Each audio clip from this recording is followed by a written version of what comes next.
I woke up early in the morning, ndakagara zvangu ndichinzwisa tsitsi ndiri lonely. Hapana chimwe chandokwanisa kuita bebe kunze kwekungo kufunga only. Kumbobaya phone, chekerela loan, hapana ningo. Kudayiko, indo angonyara kuti zii kudai.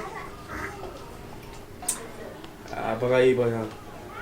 Unozati unoona ngopika gina uri pano pasi so. How? Ndadzogaya hangu mwana wandakasiya ruvimbo sa. But ruvimbo otherwise I say ruvimbo man. But ruvimbo ngeri pombi ruvimbo. Oh. Zvazviri zvinhu jaji mwana anonwirira mvura kuti zvigeza muguvera. Oh. Ruvimbo otherwise bro. Saka pane chisasa ese uchiramba kanyarara uroyeriwo.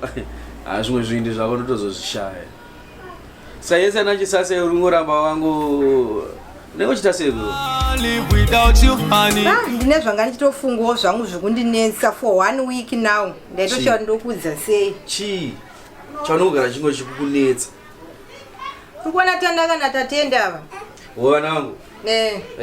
Ana baba vari kuvabvunza kuZimbabwe kuvatione time achikuona. Uyu ndokuzaka uyu ndokugoko. Vakati wamirira izvozvo vari kupenga zvisingaite. Yo adonda psychiatric iwo. Ndichiona vachidana nazvepinhu paunodzoka vachandiona asi shamwari dzako dzinorwadziwa.